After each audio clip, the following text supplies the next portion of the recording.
उत्तराखंड कांग्रेस का मसला सुलझने और विवाद हल होने की अटकलों के बीच किशोर उपाध्याय ने राहुल गांधी से मुलाकात की है। तमाम मसलों पर उन्होंने भी चर्चा की है। लेकिन शुक्रवार को जो दिल्ली में बैठक हुई थी, उस बैठक में हुआ क्या, जिसमें हरीश रावत भी थे, देवेंद्र यादव भी थे, यशपाल आर्य भी थे, प्रदीप टम्टा भी थे, प्रीतम सिंह भी थे, वेणुगोपाल भी थे। इन तमाम नेताओं के बीच तालमेल बनाया कैसे गया, इसको लेकर तरह तरह की बातें कही जा रही हैं। खबरें इस बात को लेकर हैं कि हरीश रावत को अब फ्री हैंड दिया गया है कि आप अपने हिसाब से चुनाव लड़वाइए और पार्टी को सत्ता में लाइए। लेकिन क्या ये वास्तविकता है? क्या हरीश रावत को एकदम कांग्रेस आलाकमान ने खुली छूट दे दी है? इस पर अभी पुख्ता तौर पर कोई कुछ नहीं कह रहा। हालांकि तमाम नेता ये जरूर कह रहे हैं कि हरीश रावत की लीडरशिप में चुनाव होगा। लेकिन सबसे बड़ा इशू जो था सीएम फेस को लेकर, उसे फिलहाल टाल दिया गया है। यानी मुख्यमंत्री कौन होगा ये चुनाव के बाद ही फैसला होगा, अगर कांग्रेस जीतती है तो।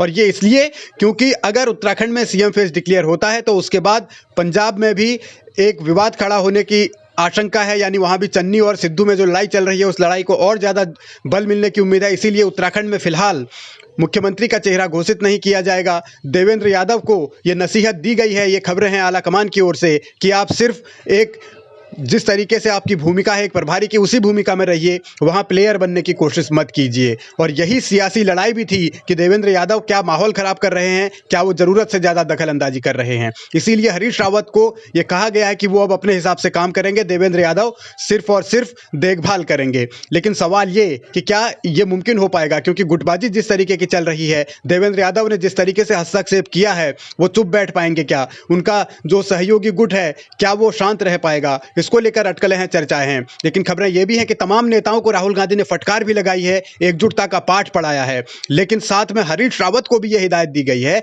कि वो बहुत सीनियर हैं और उन्हें भी इस तरीके की हरकत सोशल मीडिया के जरिए नहीं करनी चाहिए थी, जिससे पार्टी की जो एक छवि है, जो अनुशासन है, उस पर कहीं ना कहीं असर पड़ा है। और यही सियासत अब चल भी रही है। और इस सियासत के बीच ये माना जा रहा है कि हरीश रावत को अपने तरीके से काम करने की छूट जरूर मिली। लेकिन राहुल गांधी ने यह भी कहा कि हरीश रावत एक ऐसे नेता है उत्तराखंड के इकलौते, जो कभी भी राहुल गांधी को फोन कर सकते हैं। यानी वो सोशल मीडिया पर बात करने की बजाय फोन पर बात करें तो बेहतर होगा। और ये हरीश रावत को नसीहत मिली है या हिदायत मिली है, तो आगे देखना होगा कि कितना असर होता है इस चीज का। लेकिन असल में सियासत कांग्रेस के भीतर इस बात को लेकर भी चल रही है कि क्या है मसला, आखिर क्यों विवाद है, क्योंकि यह विवाद मारपीट तक भी पहुंच गया। शुक्रवार को जब नेता दिल्ली में बैठे थे तो कांग्रेस के प्रदेश कार्यालय में महामंत्री राजेंद्र शाह को पीटा गया, उनकी पिटाई हुई और आरोप हरीश रावत के समर्थकों पर लगा। इसीलिए राजनीति और ज्यादा गर्म है और ज्यादा तल्ख है। यानी ये जो गहमा गहमी बड़ी है, जो मारपीट तक की नौबत आई है, तो आगे हालात कैसे होंगे, इसको लेकर भी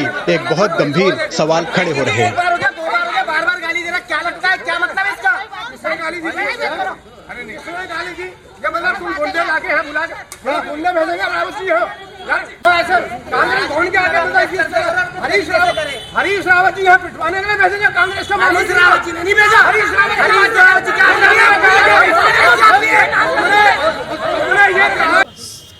कोई बहुत बड़ी घटना नहीं है, सामान्य घटना है। कार्यकर्ताओं में कुछ बातें हुई हैं, लेकिन हाँ, मैं समझता हूँ वैसे नहीं होनी चाहिए ऐसी घटनाएं। सबको संयम से काम लेना चाहिए और इससे पार्टी को नुकसान भी होता है, पार्टी की छवि भी खराब होती है।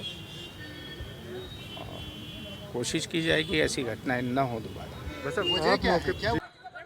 कांग्रेस के दफ्तर में मारपीट हो गई, एक महामंत्री को पीटा गया और सवाल इस बात को लेकर कि आखिर इसके पीछे कौन है, साजिश किस बात की है, यह कैसी सियासत कांग्रेस की चल रही है। इसी पर अब आने वाले दिनों में संग्राम होने के पूरे आसार हैं। लेकिन फिलहाल पिटने वाले और पीटने वाले अपनी अपनी तकरीर दे रहे हैं, अपनी अपनी दलील दे रहे हैं। नहीं, मारपीट ऐसी कोई घटना ऐसा कुछ नहीं है, थोड़ा वो किया जा रहा है। पर जब हम लोग इनसे बात करने आए तो थोड़ा सा गर्मा गर्मी हो गए। यूथ है, अब यूथ तो गला मिलना भी जानता है, गला काटना भी जानता है, थोड़ा वो हो गया।